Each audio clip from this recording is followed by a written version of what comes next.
محترم ناظرین، تو امام حسین علیہ السلام کی شہادت کے سلسلے میں کہ ان کی شہادت کا اصلی سبب کیا ہے، کیسے وہ شہید ہو گئے، تو میں نے عرض کیا کہ بنی امیہ کا پہلے سے پلان تھا کہ امام حسین علیہ السلام کو شہید کیا جائے۔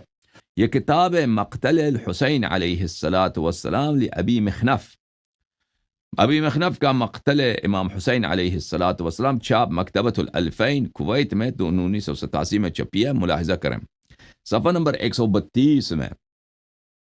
امام حسین علیہ السلام نے یوم عاشور فوج بنی امیہ سے خطاب کرتے ہوئے کہا، یا ویلکم علی ما تقاتلونی، فرمایا کہ وائے ہو تجھ پر، افسوس و حسرت ہے تم لوگوں پر، کس لیے مجھ سے تم قتال اور جنگ کر رہے ہو، علی حق ترکتہ، کسی حق بات کو میں نے ترک کیا، میں کلمے کا منکر، قرآن کا منکر، نماز کا منکر، کس حق کا میں منکر ہوں، ام علی سنت غیرتها، یا میں نے حدیث چینج کی ہے، سنت چینج کی ہے، دین میں بدعت داخل کی، ام علی شریعت بدلتها، یا کسی شریعت کے کسی رکن کو میں نے چینج کیا، تم تو کلمہ گو ہو سب۔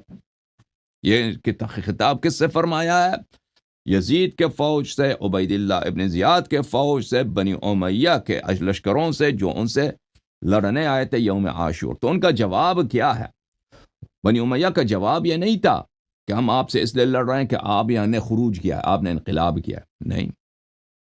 لیکن اگر امام حسین علیہ السلام نے انقلاب کیا ہوا ہوتا، انہوں نے جہاد کے لیے مثلا بہت ہی جوشیلے تقریریں کی ہیں کہ لوگوں آ جاؤ، یزید کافر ہے، یزید فلاں ہے، یزید فاجر ہے، بنی امیہ فاسق فاجر ہے، اور یہ سب باتیں حق ہیں، بلا شک ان کے خلاف جہاد کرنی چاہیے۔ میں ابن رسول صلی اللہ علیہ وآلہ وسلم ہوں، میں وارث علم رسول صلی اللہ علیہ وآلہ وسلم ہوں، میں تمہیں انصاف دوں گا، میں حکومت اسلامی قائم کروں گا، بسم اللہ آ جاؤ میرا ساتھ دے دو۔ اگر اس طرح کے تقریر کیا ہوتے ہیں نا، تو یہ سوال کرنے کے باری نہیں آتی کہ یوم عاشور پر سوال کرے کہ تم مجھ سے کس لیے لڑتے ہو، کیونکہ اس کا جواب بہت ہی واضح ہوتا کہ آپ نے خود اعلان جنگ کیا، بھائی آپ نے خود، بھول گئے آپ نے خود اتنی تقریریں کی ہیں، آپ نے خود اتنے ادعا کیے ہیں، لوگوں کو وعدے دیے ہیں کہ آپ یزید کی تخت کو اکاڑ کے، یزید کے تختہ کو پلٹا کر اپنی حکومت بنائیں گے، تو لازمی بات ہے کہ آپ نے خود اعلان جنگ کی ہے، آپ نے خود اب ہم سے پوچھ رہے ہیں کہ آپ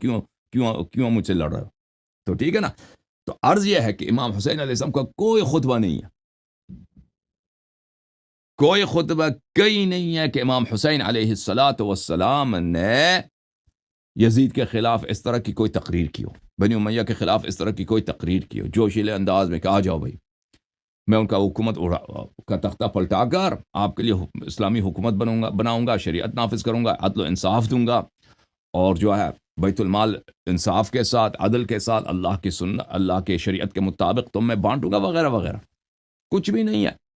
بلکہ اس کے برعکس یہ کلمات واضح ہیں کہ امام حسین علیہ السلام کیا فرماتے ہیں، یعنی میں ایک پرامن شخص ہوں، آپ لوگ آئے ہیں مجھ سے لڑنے کے لیے۔ تو ان کا جواب کیا تھا؟ دیکھیں، ایسے مقام پر جب سوال کیا جاتا ہے نا، ایک طرف امام حسین علیہ السلام کا لشکر ہے، دوسری طرف عمر ابن سعد کا لشکر ہے یوم عاشور میں، تو لازمی بات ہے اس میں عوام تو جواب نہیں دیتے نا، وہاں پہ فوج کے جو سردار ہوتے ہیں، فوج کے جو کمانڈرز ہوتے ہیں، وہ جواب دیں گے۔ تو بنی امیہ کی فوج نے کیا جواب دیا؟ فقالوا بل نقاتلك بغضا منا لابيك، انہوں نے کہا کہ ہم آپ سے اس لیے لڑتے ہیں، نقاتلك بغضا منا لابيك، کیونکہ ہمیں نفرت ہے آپ کی والد سے، آپ کے والد سے نفرت ہے ہم آپ کے والد نے ہم پہ ظلم کیا، ہمارا خون بہایا۔ وما فعل باشياخنا يوم بدر وحنين، اور آپ کے والد صاحب حضرت امیر المؤمنین علیہ السلام نے ہمارے سرداروں کو، ہمارے عزیزوں کو، ہمارے خاندان کے چشم و چراغوں کو انہوں نے کیا کیا؟ یوم بدر اور یوم حنین ان کو سربنیست کیا، ان کو قتل کیا انہوں نے۔ ہم اس لیے تو واضح طور پر یہ واضح آپ کے لیے کر رہا ہے، اور اس طرح کے کلمات کم نہیں ہیں، بہت زیادہ کہ امام حسین علیہ السلام کی شہادت کس لیے ہوئی ہے؟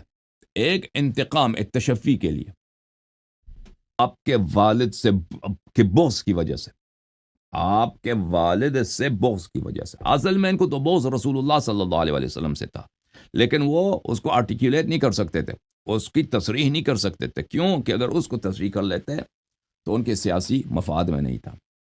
لیکن امیر المومنین علیہ السلام کو گالی دے دیں، ان کو قاتل کہہ دیں، ان کو خون ریز کہہ دیں، ان کو دین میں بدعتی کہہ دیں، مثلا یہ باتیں ان کے لیے آسان تھی. بنی امیہ کے لیے اس کا سیاسی خرچہ نہیں تھا، اس کا سیاسی کوئی لائبلٹی نہیں تھا ان کے لیے. فلما سمع كلامهم بكى وجعل يقول، جب امام حسین علیہ السلام نے ان کے جواب سنا، امام حسین علیہ السلام کو آنسو آئے. امام علیہ السلام نے آنسو بہائے. کس بات پر؟ اپنی والد کی مظلومیت پر، اسلام کی مظلومیت پر، رسول اللہ صلی اللہ علیہ وسلم کی تنہائی پر، کہ اس کی امت ابھی جو ہے رسول اللہ صلی اللہ علیہ وآلہ وسلم کے جنگوں میں جو کفار قریش کے ساتھ جو ہوا ہے، امت اس کا بدلہ رسول صلی اللہ علیہ وسلم کے آل سے لے رہی. کف، اور یہ اشعار انہوں نے پڑھی ہے. کفروا مقدما رغبوا عن ثواب اللہ رب الثقلین. یہ قوم شروع ہی سے کافر تھے. یہ قوم قدیم سے ہی کافر تھے، کبھی مسلمان ہی نہیں ہوئے. اور انہوں نے اللہ تعالیٰ کا جو ثواب ہے اس سے انہوں نے منہ پھیر لیے، اللہ کی شریعت سے، اللہ کی جزا سے، اللہ کی سزا سے، اللہ کے حساب سے منہ پھیر لیے. قتل القوم علیا وابنہ حسن للخیر کریم الابوین. یہ قوم نے امام علی علیہ السلام کو شہید کیا، اسی قوم نے، اور اس کے بیٹے حسن الخیر، امام حسن مجتبیٰ علیہ السلام، جو سراسر خیر تھے، نیکی خوبی تھے، اور جن کے ابوین دونوں کریم تھے، ان کو قتل کیا ان لوگوں نے. حنقا منہم وقالوا اجمعوا واحشروا الناس الى حرب الحسین. دشمنی کی وجہ سے انہوں نے میرے والد کو بھی دشمنی کی وجہ سے قتل کیا. دشمنی، میرے بھائی امام حسن علیہ السلام کو قتل کیا دشمنی، انتقام کی وجہ سے. اور انہوں نے اب یہ کہا کہ اجمعوا واحشروا الناس، لوگ اپنی لشکر کو جمع کرو، سب لوگوں کو لے کے آؤ، الى حرب الحسین، امام حسین علیہ السلام کی جنگ کی طرف.